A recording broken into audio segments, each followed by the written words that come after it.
It was just another ordinary morning at Westbrook High, the kind of day where the buzz of the hallways seemed almost too familiar, as if every step taken had been walked 1,000 times before. But for 16-year-old Jason Mitchell, it was a day that would change everything. Jason had always been the quiet one, the one who kept to the back of the classroom, always the first to finish his lunch and retreat to the library, where he could bury his nose in books and escape the harsh world around him. He wasn't one to cause trouble or draw attention to himself, and for the most part, he was left alone. But not in the way one might think. Jason wasn't invisible. He was the perfect target for the school's bullies. Day after day, it was the same routine.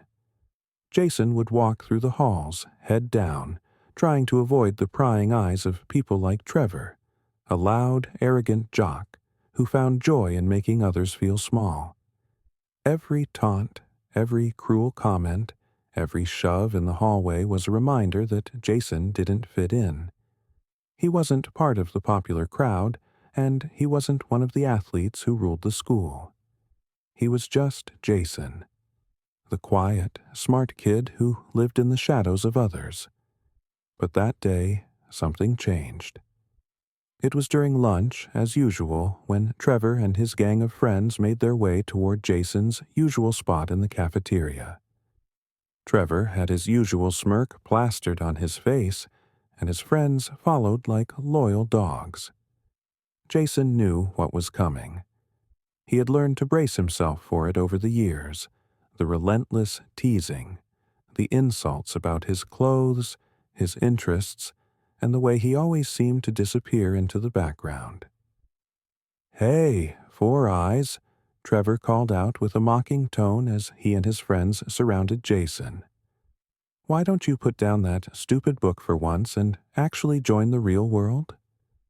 The laughter from Trevor's group echoed in the air. Jason felt his face redden, his hands trembled, but he didn't say a word. He had learned long ago that speaking up only made things worse. The whispers, the snickers, the rude remarks, they were all part of the daily routine. Jason wanted to disappear, to melt into the floor beneath him. But that day, he didn't. Trevor leaned in, his face inches from Jason's. "What's the matter, kid? Cat got your tongue? Or are you too scared to speak?" For the first time in years, Jason felt a surge of something he hadn't felt before. A spark, a flicker of anger, frustration, and, most importantly, strength. Jason wasn't scared anymore.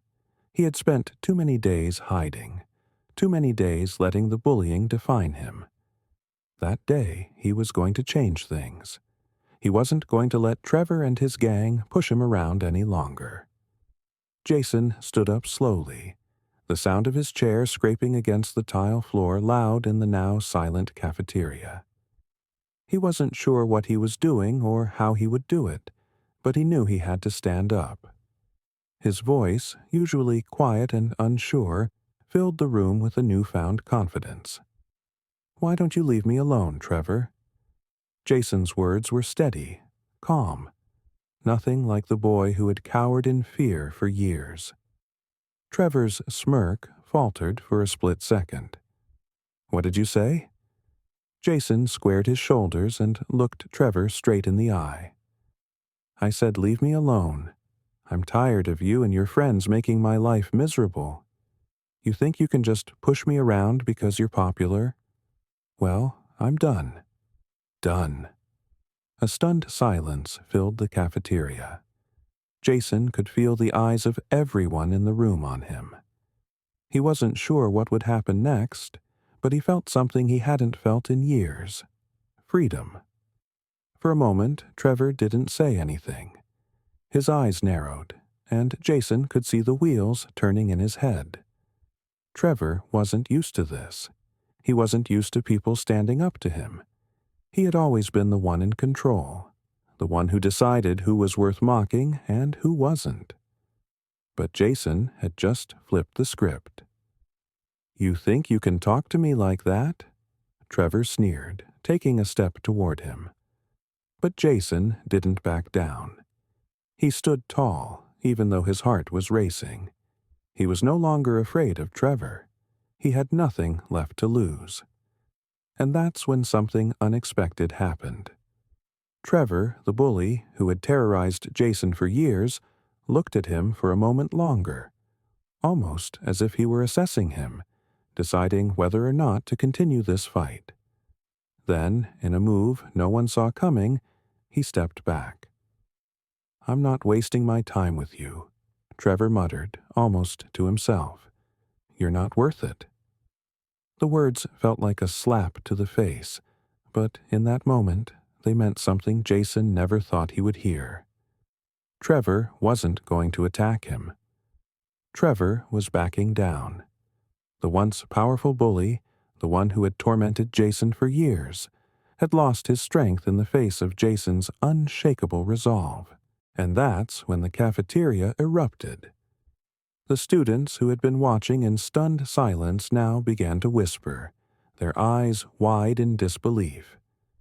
Jason Mitchell, the quiet, shy kid, had just stood up to the school's biggest bully, and he had won. But the story didn't end there. The next day, Jason walked into school with his head held a little higher. The whispers were still there, but now they were different. The students who had once ignored him or laughed at him now looked at him with new respect. Jason wasn't the same boy they had once seen as an easy target. He had taken control of his own story, and it made all the difference. Trevor, too, had changed. He didn't approach Jason anymore. He didn't try to make fun of him. In fact, he started avoiding Jason altogether. And, for the first time in years, Jason realized something important. He no longer needed to prove anything to anyone. The confidence he had found in standing up for himself was more powerful than any insult Trevor could throw at him. Jason's act of courage spread throughout the school. The story of how the quiet kid stood up to the bully was talked about in the hallways, in classrooms, and in the lunchroom. And while it didn't change everything overnight, it changed Jason. It gave him the courage to be himself, to stop hiding in the shadows, and to believe that he was worth something, just as he was. And for Trevor, well, it was a lesson he'd never forget. The day Jason stood up to him was the day he realized that power didn't come from bullying others. It came from respecting them. If Jason's story inspired you, don't forget to like, share, and subscribe for more powerful stories of courage, redemption, and triumph over adversity.